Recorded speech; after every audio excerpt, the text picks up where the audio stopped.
Sən ancaq olduğun yerdən daha böyük olaraq irəliləyə bilərsən. Kimsə irəliləyə bilmirsə, bu o deməkdir ki, olduğu yeri hələ tam doldurmayıb. İnsan yalnız içində olduğu həqiqəti aşaraq inkişaf edər. Heç kim tamamlamadığı mərhələdən keçə bilməz. Olduğu yeri dolduranlar həmin mərhələnin dərsini tam yaşayırlar və özlərini parçalamırlar. Onlar olduğu yerdə dayanmırlar, ora hakim olurlar. İnsanların zehni olmaq istədikləri yerlə məşğul olduğu üçün olduqları yeri tam yaşamırlar.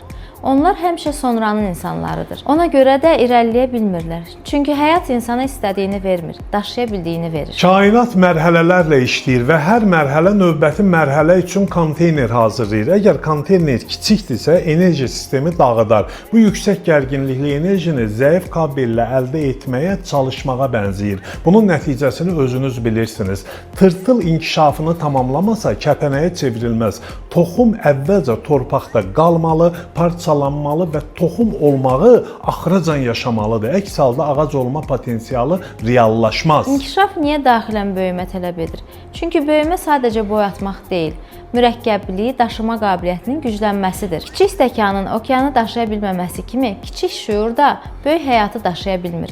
Burada problem həyatın çətinliyi deyil, konteynerin darlığıdır. Təbiətdə hər şey daşıya bildiyi qədər böyüyür, çay yatağı qədər axır, bədən adaptasiya qabiliyyəti qədər güclənir. Əksəriyyət böyük həyat istəyir, amma böyük şuur istəmir. Daxili sistem əvvəlki ölçüdə qalanda yeni mərhələ insanda qorxu, xaos və parçalanma yaranır. Məsələn, biri rəhbər olur, amma tənqid götürə bilmir. Başqa biri ailə qurur, amma emosional olaraq hələ də uşaqdır. Bu vəziyyətdə həyat böyüsə də insan kiçik qalır. İnsan olduğu yeri doldurmayanda ortaya süni böyümə çıxır. Status var, şəxsiyyət yoxdur. Bilik var, hikmət yoxdur. Əlaqə var, yaxınlıq yoxdur. İnsan hazır olmadığı yüksəkliyin içində nəfəs ala bilmir. Ağac əvvəlcə kök salır, sonra qalınlaşır, daha sonra yüksəlir. Əgər yüksəliş kökdən sürətli olsa, ağac qırılar. İnsan psixologiyası da belədir. Bir çox insan düşünür ki, daha böyük yerdə olarsa, daha böyük insan olacaq.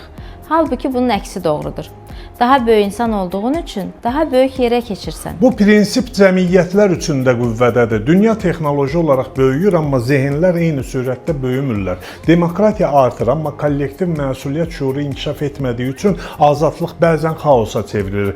Biz bugün bu problemləri yaşayırıq. İnsan olduğu mərhələləri tam yaşadıkca kimliyi sabitləşir və növbəti mərhələyə təbii formada məcbur keçir. Çünki belə insan sadəcə əvvəlki özünə dar gəlməyə başlayır. Fikirləriniz çox dəyərlidir.